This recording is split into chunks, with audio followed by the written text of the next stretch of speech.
Bonsoir à tous, bienvenue sur la chaîne de l'Académie, en compagnie encore de Grigny, le fameux. Salut, salut les beaux gosses. Grigny le bienheureux ce soir, on va voir pourquoi. Enfin, on peut pas Bien être... heureux entre guillemets. Ouais, on peut pas être complètement heureux, mais bon, il y a des choses sympas, on va reparler. Bon, on va tout de suite parler du match, on va commencer directement par débrief ce magnifique match contre Leeds. Alors vous avez la réponse, pas nous, mais je pense pas que la vidéo sera très longue. Il y a des choses à dire, c'est intéressant, mais voilà, je pense pas que la vidéo sera très très longue. Euh, Commençons.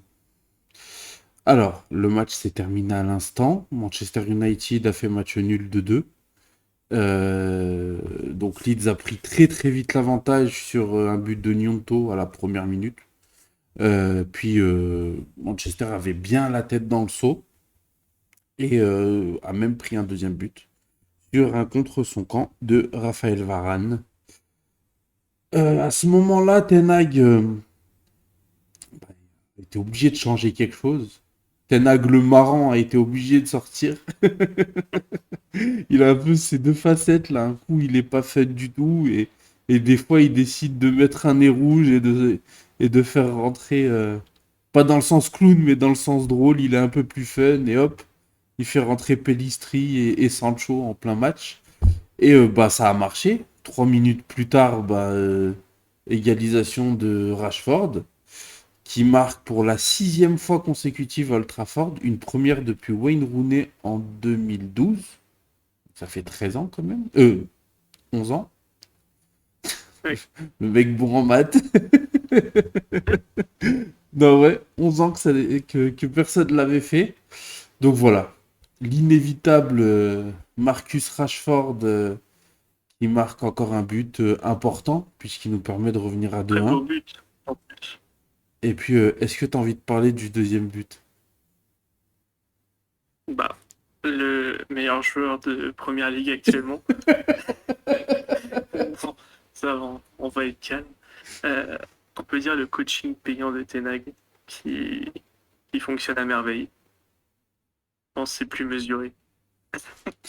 Et très beau but après peut-être un peu chanceux parce que Mesli ou Meli, là, il fait un peu la pastoire, je crois, quand même. En fait, pour être honnête, Apparemment, c'est vrai que j'ai pas regardé le ralenti. apparemment, la balle était cachée, il pouvait pas trop voir. Ouais. Parce que moi, j'étais en train de sauter partout, donc j'ai pas vu les ralentis. Je sais même pas comment elle rentre la balle. Il était en train de se rhabiller. C'est ça. Ok, voilà, donc du coup, comme vous l'avez peut-être deviné, Jadon Sancho égalise de 2. Le score bougera plus. Voilà, alors on va commencer à parler du match. Voilà, et parler de l'écart qu'il y a entre le Manchester United avec et le Manchester United sans un certain Brésilien du nom de Casimiro. On a appris cette semaine qu'il Et, s'appelle Casimiro et que je crois que c'est par superstition en fait qu'il se fait appeler Casemiro parce qu'il y avait eu ouais, c'est ça. une erreur sur son match, sur un match où il a gagné et il s'est dit bon, on va garder cette erreur. Donc voilà pour la petite histoire. Donc Casemiro, euh, avec et sans, il y a une différence. Les vraies grosses drills qu'on prend cette saison en général, c'est quand il est pas là. City, on en prend 6, il est pas là. Arsenal, on perd le match minablement, il est pas là. Et ce soir, vraiment, l'équipe était vraiment pas au niveau et il est pas là. Donc, Grigny, est-ce que tu penses qu'on est dépendant de notre fameux numéro 18 brésilien? Ah, en vrai, la question se pose même pas, elle se voit juste. C'est flagrant. Et je pense que dans nos anciens débriefs, on en a déjà parlé. Je crois qu'on avait inclus Rashford et Casemiro. C'était deux dépendances, on va dire. Il y avait une dépendance offensive et Casemiro, c'est vraiment la dépendance de toute l'équipe, on va dire. Et enfin, c'est flagrant, quoi. On perd tout notre jeu et Et on n'a surtout aucun joueur pour ne serait-ce que le remplacer à 50%. Et c'est surtout ça notre grosse faiblesse.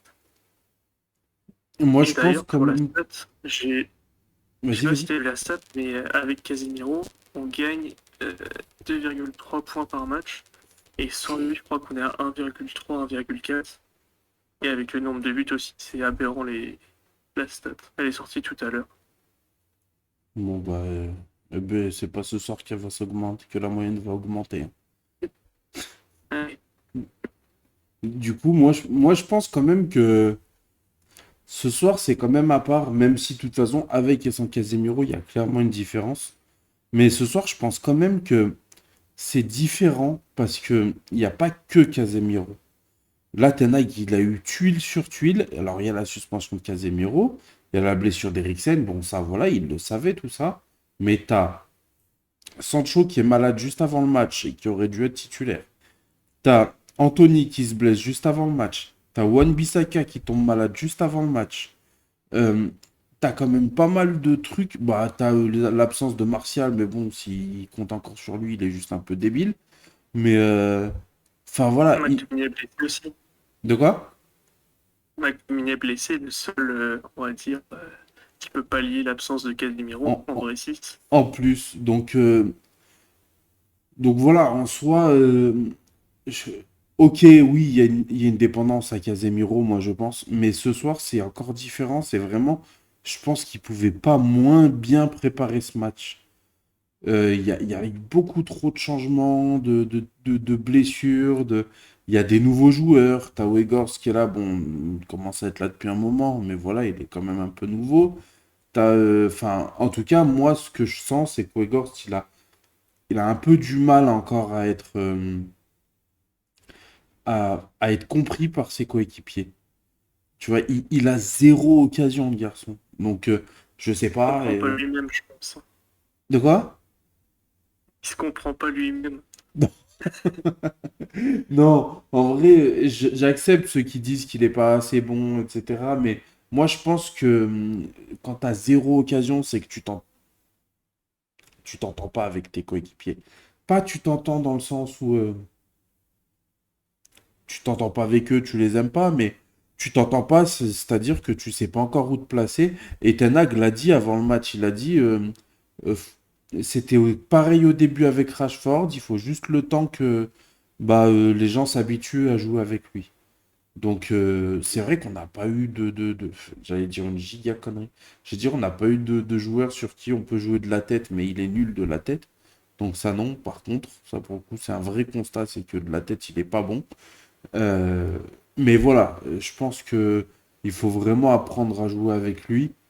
Euh, avant le mois de juin, ce serait bien. Et sûrement qu'à un moment donné, il va être intéressant pour nous. Même si ce sera jamais un giga grand joueur, tu vois. Mais en même Mhm. temps, bon, on va continuer là-dessus d'ailleurs. On parle de Weghorst. Weghorst, son match est nul, on est d'accord. À un moment donné, il Oui. sort. On a Sancho à gauche, Pellistri à droite, Rashford en pointe. Est-ce que pour toi, c'est la solution? Rachman 9, Ouais. euh, c'est pas la solution, mais c'est le truc le plus adapté par rapport au niveau de nos offensifs. Je pense qu'il faut mettre Sancho à gauche, Anthony à droite, Rash en 9. Ouais, Même si je préfère Rash à gauche de base. moi aussi. D'ailleurs, c'était une connerie un peu de le mettre à droite ce soir, je pense. Tant pis. Oh, oh la vache. Et par contre, Dès qu'il est... gros big up à Tena qui a osé rentrer Pilistré. Ça, je m'y attendais pas du tout. Pour le mettre à droite, ça veut dire qu'il réagit aussi. Ouais, c'est ça. C'est de ça que je parle quand je parle de Tenag le marin. Mais du coup, Mm. pour en revenir à Casemiro, moi je trouve quand même qu'au-delà de bah, justement de ça, il y a aussi le fait que bah, les remplaçants. Enfin, alors je veux pas mal parler de Sabitzer parce qu'il est beau, mais on va parler de son coéquipier. Je suis énervé contre De lui là. Le match qui nous sort. Franchement, ok, un match, il y a 11 joueurs, etc. Patati patata, mais pour moi, il est pour Fred dans ce match. Ouais. En fait, où il est énervant, c'est qu'il y a des passes très simples qui t'amènent à des contre-attaques ou de grosses occasions qui gâchent, quoi. Bah, Et qui t'amènent même à une contre-attaque de l'adversaire. il Ça, perd il perd des ballons qui deviennent intéressants pour l'adversaire. Il perd des ballons qui pourraient être intéressants pour nous. Et en plus de ça, il a 4 occasions. Les 4, il sort une frappe de merde. Vraiment, ce soir, il a été handicapant parce que il a rien fait bien.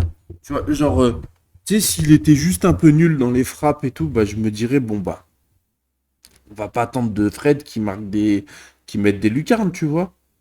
Mais même tout le reste qu'il est censé bien faire, garder le ballon au milieu, essayer de gratter des ballons, il l'a pas fait ce soir.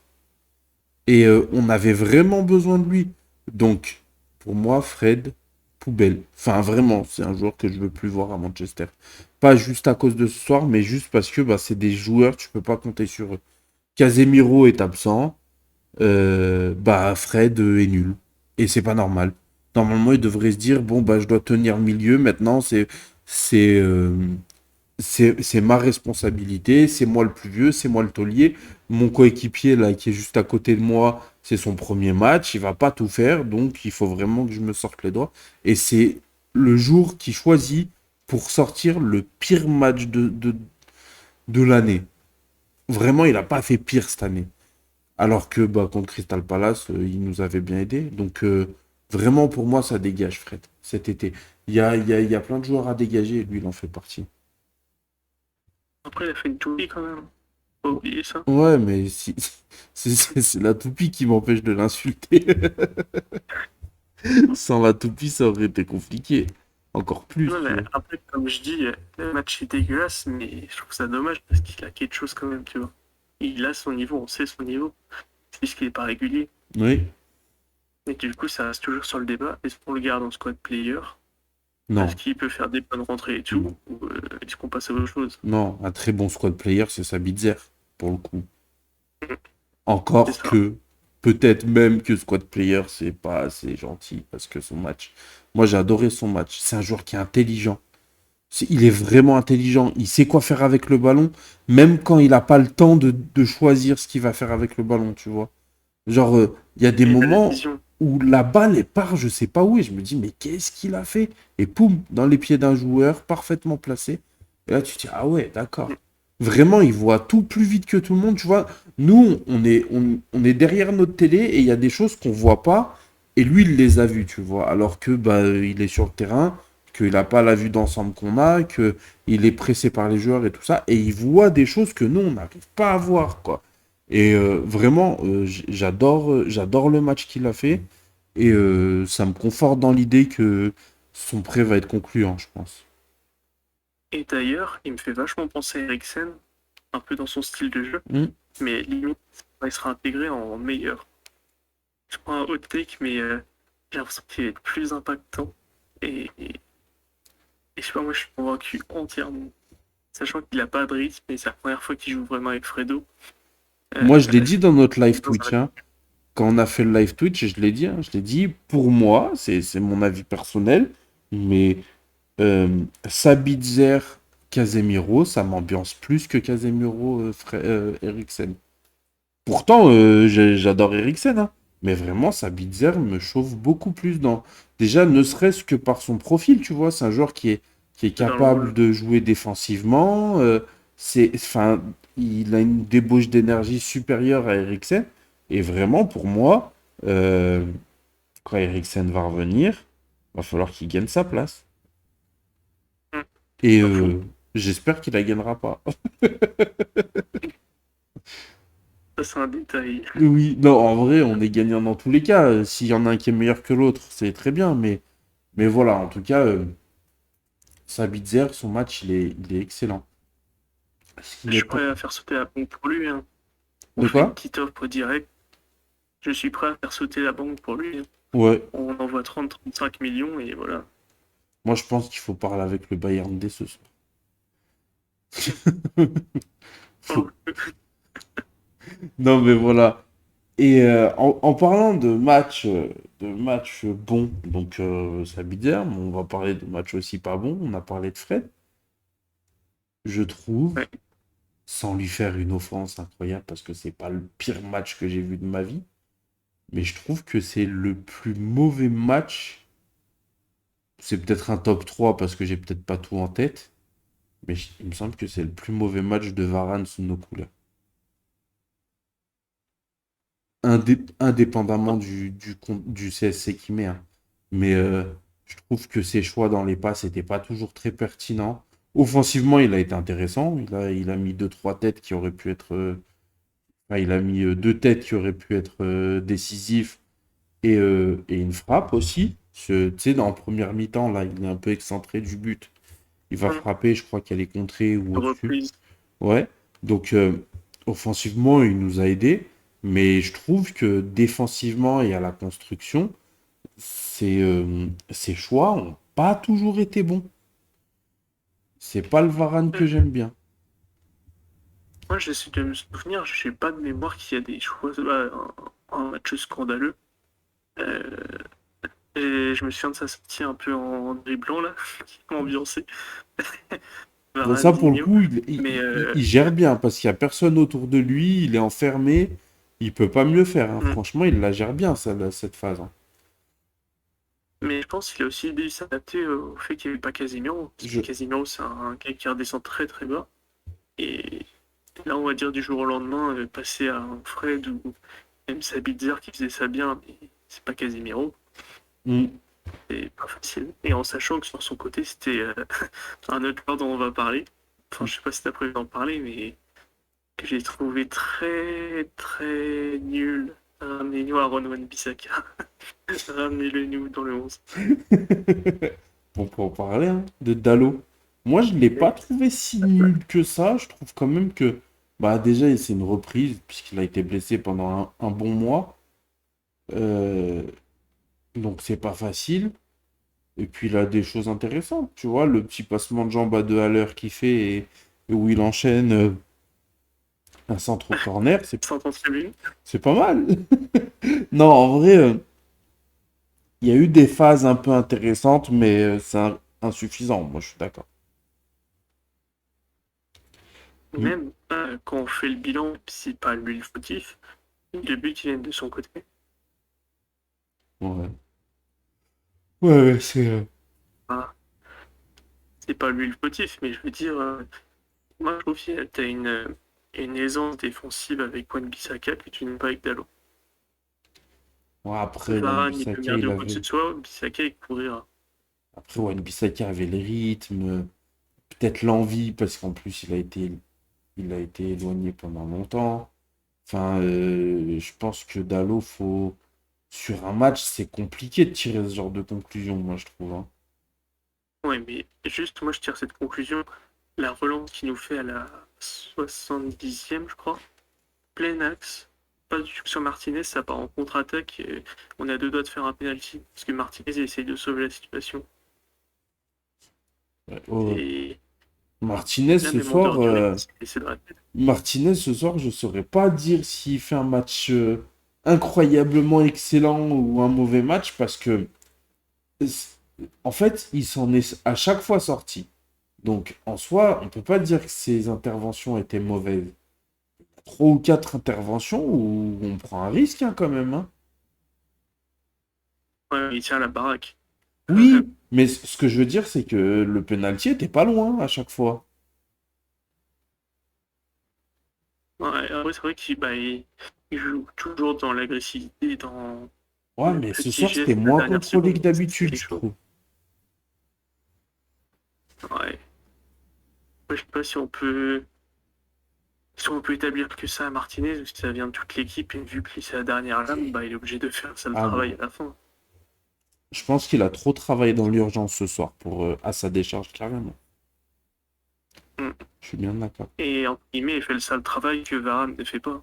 Oui, Varane ne va pas se mouiller comme ça, tu vois. complètement. Donc moi, je vois ça un bon match quand même parce qu'au final, il n'y a pas d'erreur. Enfin, j'ai pas de grosses erreurs en tête. Hmm. Et à la relance, il était bon. Enfin, je l'ai trouvé plutôt bon Oui, à la relance, rien à dire, hein. au fait de pas avoir Casemiro pour relancer. Il a un peu pris le rôle, j'ai l'impression. Hmm. Ah ouais. Donc quand même bon match, moi, dans l'ensemble. Ouais. Même si le premier but, certains disent que ça serait plus sa faute, enfin, c'était celui qui avait quelque chose à se reprocher. Je En sais pas vrai, si je partage cet avis. sans aller jusqu'à dire qu'il fait une faute ou que. Mais c'est vrai qu'il s'efface un peu trop, je trouve, sur la frappe. Tu vois, justement, on parlait Ouais, d'agressivité et tout ça. Je trouve qu'il y va pas assez, tu vois. Tu sais, il met ses mains dans le dos, bon, voilà. Et tu sais, il se retourne, tu sais, comme quand tu te protèges. Mais en fait, il prend pas du tout d'envergure et il laisse le joueur frapper, quoi. après, il était à l'image de l'équipe pour les 10 premières minutes. Ils n'avaient pas fini leur échauffement. Ouais, Et, et que ça se réveille là-dedans. Et bon, ouais. Enfin, voilà. Je crois qu'on a fait le tour un peu. En tout cas, c'est un match nul. Euh, on dit qu'il a un goût d'échec parce que on perd des points. Parce qu'on s'est fait rouler dessus par période. Et ça, c'est inadmissible quand même. Et, c'est euh, ça.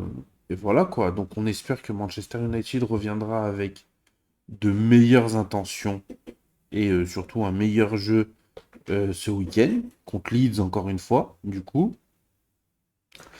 Et on se retrouvera nous dimanche soir pour débrief du match. Contre Leeds. Cette fois-ci, ce sera chez eux. Et on espère qu'on va débrief enfin une belle victoire. Euh, N'hésitez toujours C'est pas sûr. à vous abonner, à laisser un like aussi, à commenter. C'est intéressant. On a fait beaucoup de cas. Des fois, la performance individuelle, elle est assez lisible. Et donc, on parle surtout du match en soi. Et là, ce soir, vraiment, j'ai eu l'impression qu'il y avait plein de petites individualités à pointer. Donc, Mm. on a fait beaucoup de personnel. Donc, n'hésitez pas à nous donner vos tops, vos flops, à nous dire si vous êtes d'accord avec ce qu'on vous a dit. Et de toute façon, comme d'habitude, on répond aux commentaires, même à ceux de notre haters qui est toujours là. T'as vu, je lui ai dit que t'avais joué à Arsenal. Il n'a jamais répondu. Ouais, je pense qu'il y a cru. Il Et part voilà. sur Wikipédia se renseigner. Donc voilà, en tout cas, donc voilà. Aimez, commentez, partagez. euh, et puis surtout, abonnez-vous aussi. On est bientôt, je crois, vers les 800, là. On a 760 et quelques, Oh là machin. non, on a 680. On a 680. Ah, je crois qu'on était à 780. Attends, attends, je vérifie en live. Mais pour moi, c'est 678. Ah oui, c'est ça. Bon, ça veut dire qu'on atteigne Pas les étapes. les 700 rapidement. Mais voilà. Donc, en tout cas, bonne fin de semaine à vous. On se retrouve pour le débrief du match contre Leeds. Et voilà. Salut. Allez, bonne soirée.